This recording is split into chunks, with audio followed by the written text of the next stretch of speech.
This song is called Bright Side, and how divine is that for today's live session? Welcome back to day 3 of us jumping into the 5 W's and 1 H's of business. Today we're jumping right on into the why. Hi, Jasmine. Hello, hello. Thanks for being here. Just as Jasmine did, if you are here on live, if you're catching the replay, say hello. Your girl wants to know who is here listening in to what I've got to share. Now, if you haven't caught Monday and Tuesday, yesterday's live, I highly encourage for you to do so. It really helps to compound and compile why I am having this conversation with you all. Now, you know, I'm just gonna be so real with y'all. I'm gonna be pretty spicy, to be honest with you.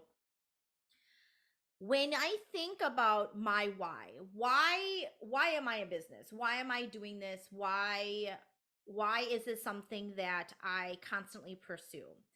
And I think it's really important to highlight that everybody has a why that is specifically tied to them. And regardless of if you are willing to embrace that and quite frankly own it and say, "Yes, this is why I'm in business," I'm going to lovingly challenge you to own that. Now, when I first started my business, I'll be really honest with you. Like my career wasn't broken. It wasn't like it was in a bad place. There were moments in which it helped to solidify that yes, it is time for me to go off on my own and enjoy my journey. But it wasn't actually broken. Actually, I was just promoted, and it was on Valentine's Day that I decided that I wanted to do this full time. And so I just got a promotion. I just put together a brand new team, which I love doing that. I was getting the visibility in my corporate organization and department the way that I would want, right? Like, if you think about it, anytime that you can be in front of SVPs, VPs, directors, high level managers who can truly help to influence the trajectory of your career, you're like, win, right? And it was a win. And so for me to be like, oh, well, I went my why, the reason why I started my business was because my career was broken, would be such a lie, because it's not. It wasn't. It wasn't. So, what is my why? Why did I decide to do this? And I'll be honest, I could give you a cop out answer. I could give you a cop out answer and be like, oh, well, it's for the people. It's because I want to help so many people. It's because what I'm here to do is to serve and be a servant leader and do all the things. Okay. That's a cop out answer. The reason why I started my coaching business was for 3 things. Okay. Number one, time freedom. For me, starting a business was the ability for me to turn off my alarm clock in the morning. I am not a morning person, y'all. So, did I want to wake up and take global calls at 7 a.m.? Hell no, I didn't. I wanted to turn off my wake up alarm. I didn't want to commute to work. I wanted to spend my time the way that I saw fit.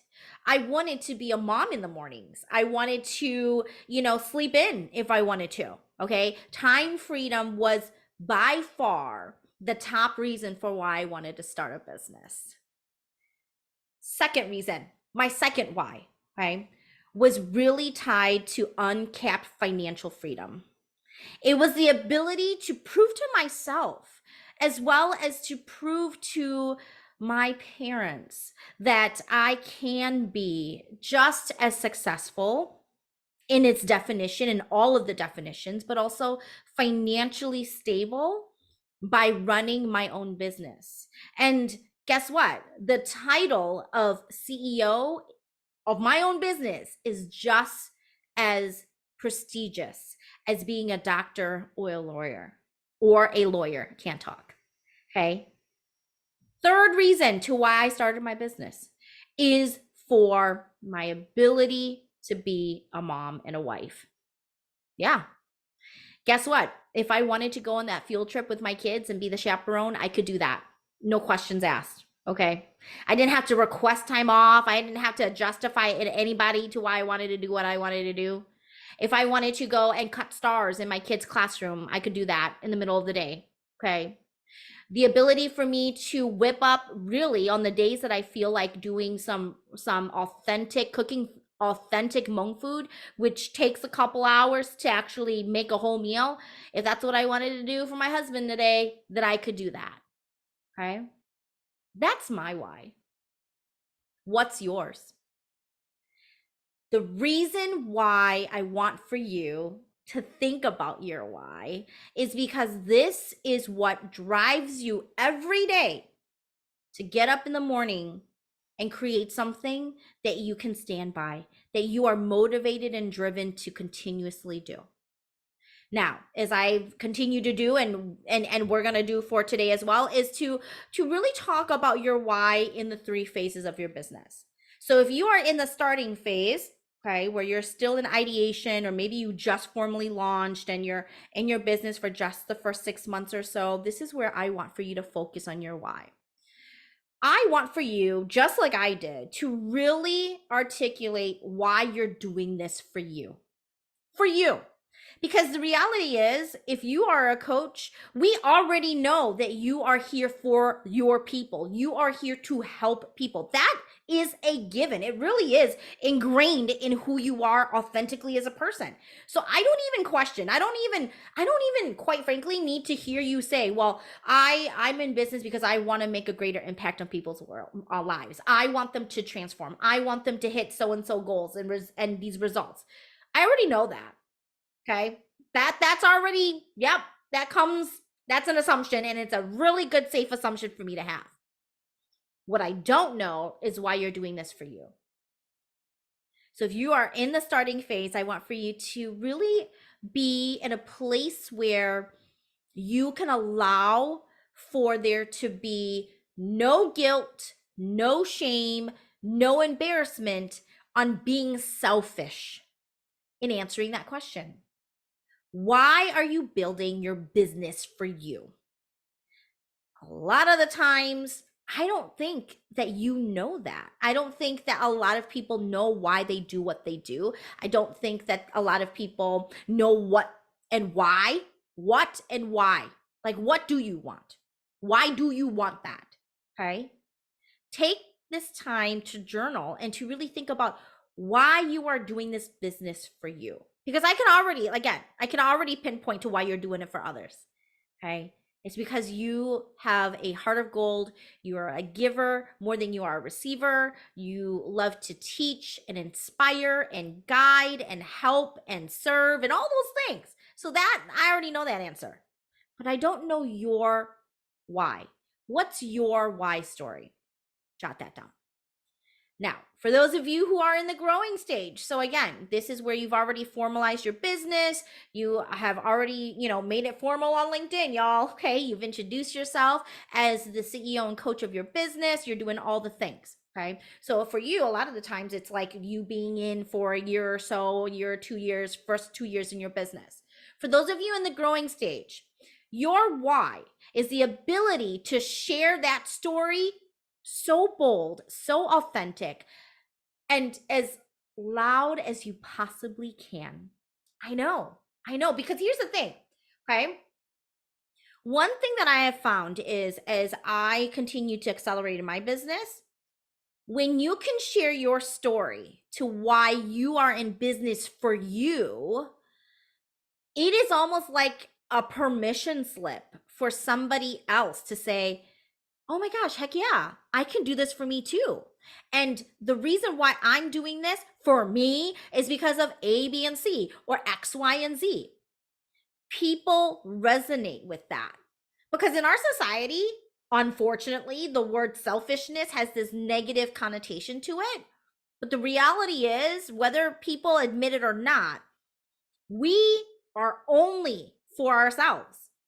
Everything we do is for ourselves. And when you can start to embrace that, and when you can start saying, yeah, I'm going to share my story to why I did this for me, why I did this to represent this group or that group, or, what that purpose is and why you're so passionate about it. Watch how that draws your people into your reality. Watch how the people that you would have never thought would be the right ideal clients for you start flocking to you. It's because you are sharing your authentic story. So once you start figuring out why that is, why do you want to do business for you?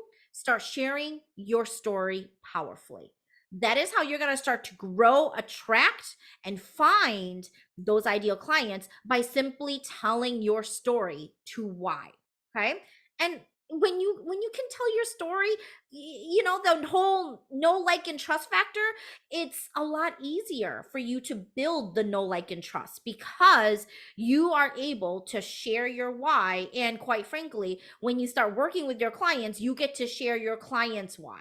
And that becomes this beautiful interwoven story between you and your clients and how you guys have been able to collaborate to achieve the result and the transformation, all of the things that's why we're in coaching. Okay. Jasmine says, that's a great question. Why am I doing this business for me? Let me tell you, girl, for real, not many people embrace this. And I am here to combat and to lovingly challenge how we think about business and why we do this. Because yes, it is about the problem you solve. It's about how you help people. And you wouldn't be in business, I should say I wouldn't be in business if there wasn't something in it for me too. Right? Right. Okay. So for those of you in the acceleration stage, let's talk about that, okay? Those of you who are in the acceleration stage, you have figured it out. You've been in business longer than 2 or 3 years, and now it's a matter of elevating. It's about, again, accelerating. It's where you are, where I'm at, right? Where we're like, yes, I'm not new to this. This is not my first time on this horse. This is not my first rodeo. I can continue to do this. Here is how you can focus on the why of your business, okay? I want for you to take the why and combine it with the impact. What do I mean by that? When you are able to include your why, okay, so why you're in business, why you serve who you serve, why you choose to solve this particular problem that your ideal clients have, you have the ability to capture how you have been able to leave an impact on others. And you can do that because you already know me. I love me some numbers. You can do that by capturing the numeric impact of how you've been able to guide your clients towards that new change, that new quality of life, right? And so a lot of this is you being able to intertwine your why with now the impact because you got the data. You have the historical data and the context to now say, yep, conceptually, this is my why. This is why I'm in business for me. This is why I'm in business for you. And now let's take some of those beautiful numbers, the data, the quantification, and being able to loop those together to say, here's the why with the impact. When you combine those two, it is game on. Okay. And that's how you accelerate, is when you can then pull those components together and weave them together to be able to paint an even more thorough story.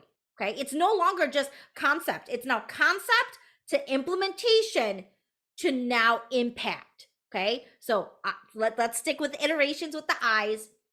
Idea, your ideation, to implementation to impact. Okay. And you guys know I love me a 3-part framework. So that's how my brain works. Okay. So if you are in that acceleration stage, I 100% encourage you to really pause and take a look at the numbers and see, yes, where is my why coming into fruition? How in the impact have I been able to pull my why, my story, why I do this for me, why I do this for my clients, to now the impact. And you can tie that quantification to you too. So for example, revenue generated, right? That's a you thing. That's a you thing. Okay. Yeah. Everybody's in business because we want financial wealth. Yeah. So what is that? Put some numbers behind it. When you want to talk about time freedom, put some numbers behind it. Okay. How many hours a week are you working, which equates to the specific revenue that you've been able to generate in your amazing, sustainable, thriving business? Okay. And then, of course, quantification for your clients. So when you look at their data points, how quick have they been able to achieve their goals? How have you been able to help them move the needle? Right? From, for me as a business coach helping career development coaches, the first thing I want to measure is how quick I can get them from 0 discovery calls to booking their first discovery calls, right? And then going from, not converting any discovery calls into then converting to paying clients. We do take a look at their monthly revenue. These are the things that I look at and I combine together with my why and the impact to have a whole picture story. Okay. So that is what we have for today's why. I highly recommend for you to really think about what that looks like for you. And let me know in the comments why. Answer that question for me. Why are you in business for you? I'd love to hear. I'd love to celebrate. And as always, if you're like Molly, again, I'm still really lost. I'm still really confused. Come on over. Let's have a conversation one-on-one. Let me help you to figure out what that why is. Let's help you to hone in on the why for you, why for your clients, and weaving in your why with your impact. With that, that's it for day 3. I'll see you guys tomorrow for day 4, where we are going to combine the when and the where. See ya, same place, same time tomorrow. All my love. Bye.